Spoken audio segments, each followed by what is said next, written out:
Today we're going to be looking at the psychological effect of acting. Have you ever been watching a movie and you are just so amazed that it isn't real? That these emotions are just acting? Or maybe you've been watching a romantic movie and you wonder, how are these actors not actually falling in love with each other? Like, if I was acting, I would definitely be in love with them right now.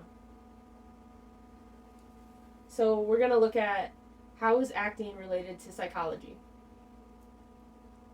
So first of all, realistic acting is relatively new. Before the 1900s, acting was very dramatized and not really meant to be so true to genuine emotions. So realistic acting has become more and more popular since TV shows and movies are expected to be more and more realistic and like actually true to real human experiences. So because of this, it's a human invention, just kind of like chess or just like reading. So there are a lot of cognitive capacities yet to discover. So there's so many things that we can still study and that haven't been looked at yet when it comes to acting. Psychologists can study acting to better understand human nature, and actors use psychology all the time to prepare for their roles. So it would make sense that psychologists use acting to study their science, which is the brain and cognitive behavior. So this is a quote from one of the studies and articles that I found. I think that at their core, psychology, cognitive science, and theater are all trying to do the same thing, which is understand why people do the things they do, our range of behavior, and where it comes from. So these are 3 studies that explore where the role ends and reality begins. The first one is called Blurred Lines Between Role and Reality, a phenomenological study of acting. So throughout this study, they used 6 participants ranging from 22 to 65 years old. There were 5 men and 1 woman, and there were 4 Caucasians, 1 Hispanic Latino, and 1 Persian American. And in this study, they were asked 19 open-ended questions about their acting experiences. So this is what kind of emerged from this kind of interview type of study. There were 5 themes. The overall theme can kind of relate to the movie Inception. I just wanted to show you this scene.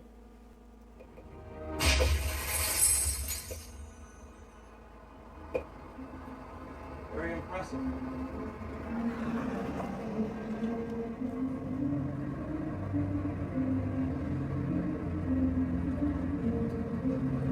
I know this bridge. This place is real, isn't it? Yeah, I cross it every day to get to the college. Never recreate places from your memory. Always imagine new places. You gotta draw from stuff you know, right? Only use details, a street lamp or a phone booth, never entire areas. Why not? Because building a dream from your memory is the easiest way to lose your grasp on what's real and what is a dream. So what happened to you? Listen, this has nothing to do with it, you understand? So that's just kind of a main theme from this study, is that when you are acting, you start to kind of, if you're not careful, you can easily lose your grasp between reality and your role. So the first theme that kind of emerged between the 6 participants is that their acting approach was similar. Here's a quote from one of the participants. Each character I play has their own essence that I need to tap into. I give myself this pool of knowledge that I wasn't privy to myself. The character just starts to come out when I tap into his essence, his beats. The second theme that emerged was initial changes in self while connecting with the character. So all of them have had experiences where their inner self, they felt a change when they started to connect with just when they started to connect to this role. Here's another quote from Ty. In one role, a very bigoted juror, I remember completely buying into it. I was particularly close to my buddy Lamont, who was a black guy. I didn't hardly talk to him the entire time I was working. It was kind of like I developed this disdain and wariness of him because he was black. So that's just one example of how when you're acting as a different person, your consciousness almost begins to change as well. Another theme is that they began to lose themselves in their role. Here's a quote from Kyle. I've had roles where I just lost it emotionally without meaning to. You've got to wonder what the lasting effects of acting out trauma is. You're really not mimicking what someone would do. Psychologically, you're really doing it with your mind and emotions.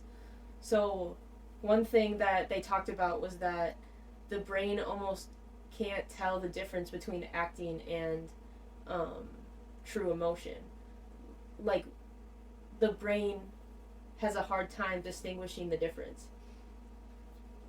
Another theme that came out from the study is that the role would carry over into their real lives outside of the set.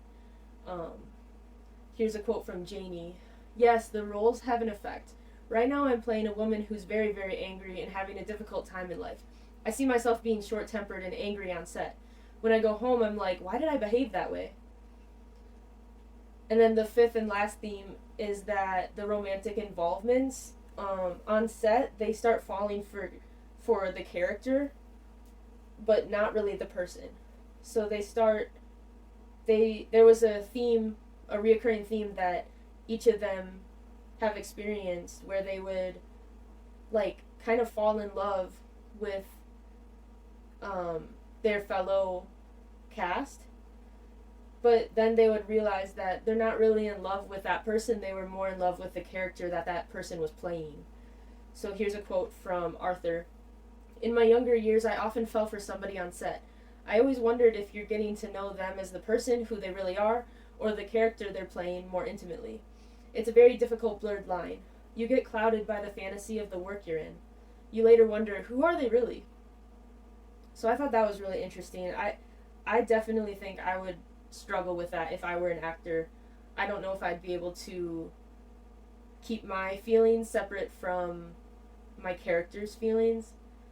I don't know if my brain has that capacity. I think I would really be in love with with the character I'm working with. And then the second study I'm going to look at today is inside an actor's brain. Fiona Shaw performs in an MRI scanner. So this is a video I found on Guardian. Do you have removable dentures or crowns? No, not yet. Alright. Do you wear an nicotine patch or a pouch of medication? No. No. Okay. Do you have any implants, anything held in place by magnet? Okay. Would you like to use the toilet before you go? No. She said. Alright, so please go on through. Fiona Shaw is about to go inside a huge scanner to have her brain analysed while performing characters from T.S. Eliot's poem The Wasteland. Psychologists want to find out what, if anything, goes on in her brain when she performs the roles, in contrast to when she counts a series of numbers. My dad's about tonight? Yes, bad. Stay with me, speak to me. Why do you not speak? Speak.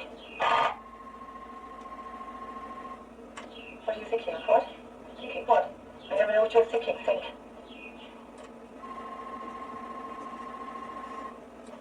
21, 22, 23, 34. If they can find changes at some area of the brain at the moment that one kind of speech is happening versus another type of speech, I find that absolutely brilliant. Yeah. I mean, there are also things about the brain that I'm sure the scientists can reply to, which is that I learned As You Like It about 25 years ago, and I think I can do it all now still, but a play I've done 3 years ago I can't do. You're often in a visual architectural space in your head. In order to remember it, I can't remember the place I'm in, even when I'm in them, if I'm not in a stimulated environment. I can't do it. We run the risk, of course, that she doesn't look any different when she's doing the work than when she's counting, because she's so familiar with it. I mean, I'm hoping that that's not the case, that I'm certainly listening to what she's doing and that she sounds very different when she's doing these different people, so I'm hoping that there is really some different register of this in her brain. Is there a sense that when she shifts between characters, her identity in some mysterious way shifts too? Well, this is something I've heard actors say. There does seem to be quite sometimes a difficult thing to distance yourself from, having found the right voice for a character, the right identity for a character, where you stop and they start. It can be a blurry thing that can be hard to actually manage, so you are, shifting notions of yourself along with the character that you're playing. So do you think actors' brains are different from ordinary mortals? I think actors' brains are like musicians' brains, that they've been trained to learn enormous sections of language, but not by rote, but by imaginative association. 61, 62, 63. 64, 65, 66, 67. The green blobs on these scans of Fiona Shaw's brain highlight the parts of the brain that are used by everybody when they speak. They control the motor skills, lips, mouth, tongue, in producing words. When Fiona is counting, she's using these. I shall rush out of there and walk the street. But the orange blobs are really interesting because they show that there is something special that actors do when they perform a role. When Fiona is reciting from the wasteland, part of the brain called the infraparietal sulcus is being used, but not when she's counting. Actors use this bit of the brain to help them visualise the role they're performing. It helps them learn their roles and recite effectively. What have the psychologists learned from this experiment? That when actors put on voices and bring a character to life, they do something very different from the rest of us. And that, amazingly enough, there's a lot more going on in their heads than you might think. It's a very handsome brain. It is a particularly. I think as brains go, I'm so pleased it's there.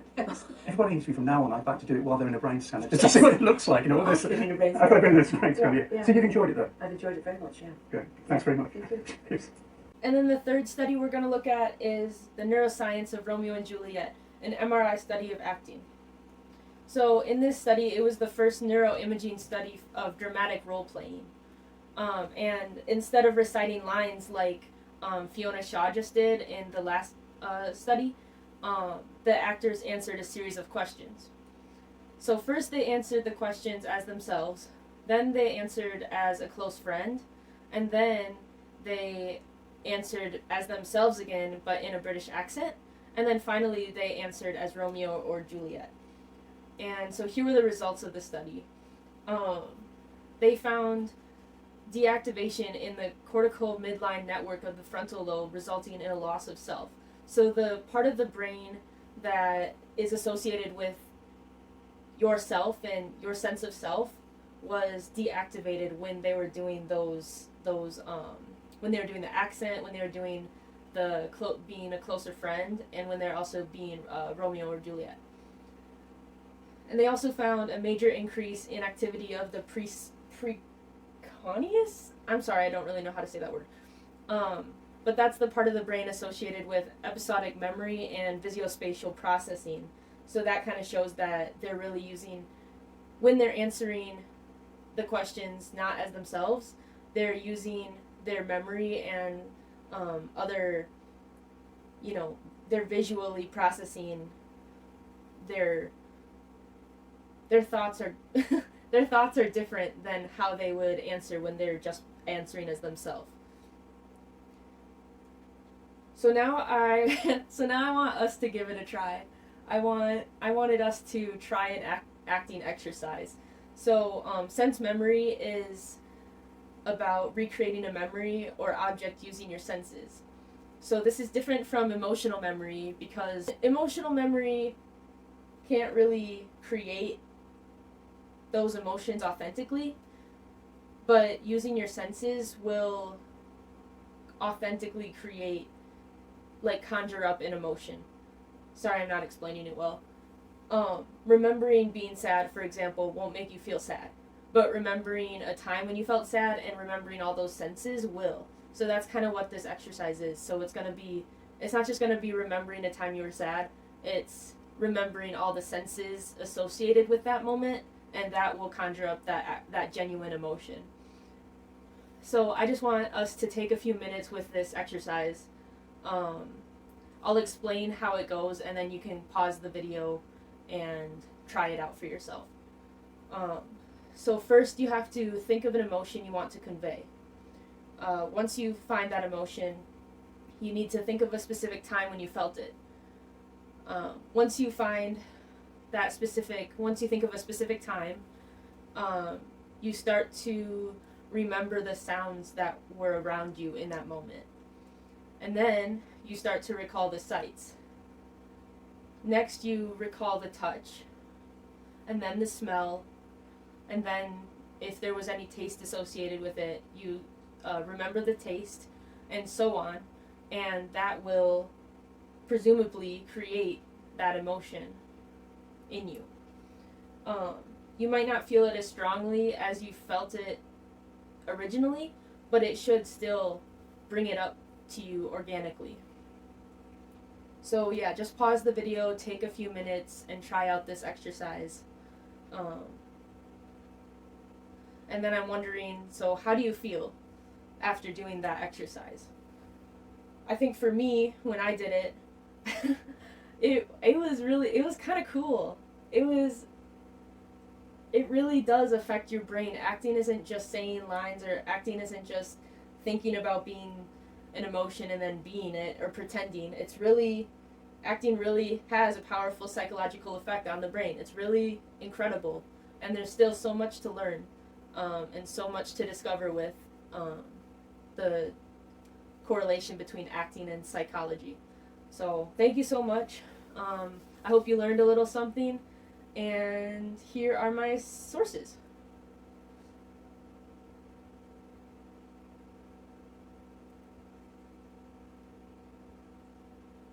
Okay, thank you so much.